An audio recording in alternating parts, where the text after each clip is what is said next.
UN implores Australia to resume feeding starving refugees at remote camp. The United Nations Human Rights Office called on Australia on Friday to restore food, water and health services to about 600 interned refugees and asylum seekers in Papua New Guinea, which Canberra cut off 3 days ago. The detainees in the Manus Island Centre have defied attempts by the governments of both Australia and PNG to close the camp, saying they fear violent reprisals from the local community if they are moved to other transit centres. We call on the Australian government, who interned the men in the first place, to immediately provide protection, food, water and other basic services, UN rights spokesperson Rupert Colville told a news briefing. Australia has an obligation to do so under international human rights law and the 1951 UN Refugee Convention, he said. There was no immediate comment from Australia or its representatives in Geneva. Its government has said the camp had been ruled illegal by PNG authorities and it had committed to supply other sites for 12 months.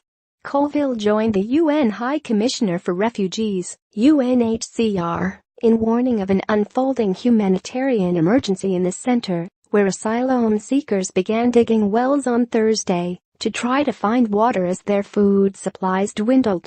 A refugee advocate holds her placard as she participates in a protest in central Sydney against the treatment of asylum seekers in detention centres located in Nauru and on Manus Island on October 15.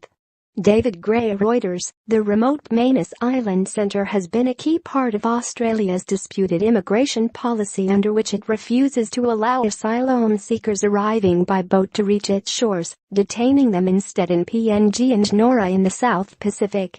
For 4 years, Australia has paid Papua New Guinea, its nearest neighbour, and Nauru to house asylum seekers who attempt to reach the Australian coast by boat.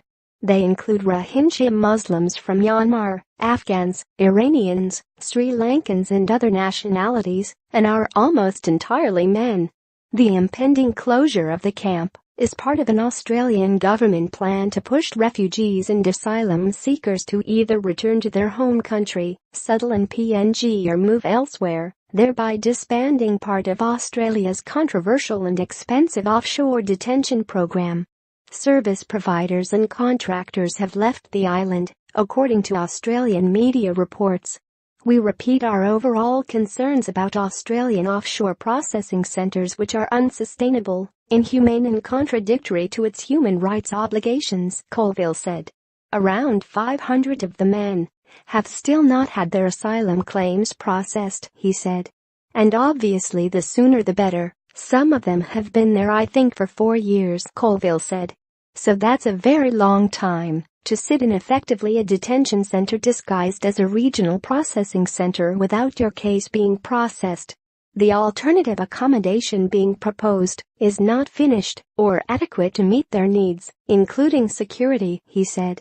We have conveyed to the Australian government and to the local government of Papua New Guinea as well that until the time the accommodation is ready, refugees should not be moved there, UNHCR spokesperson Bob Ballard said. But also we have urged Australia and PNG to de-escalate the situation, resume basic services, water, electricity, medical services as well. The last food distribution was on Sunday, he said. Australia's policy of deterrence by rescuing people at sea, mistreating them and abandoning them has become a notion of cruelty.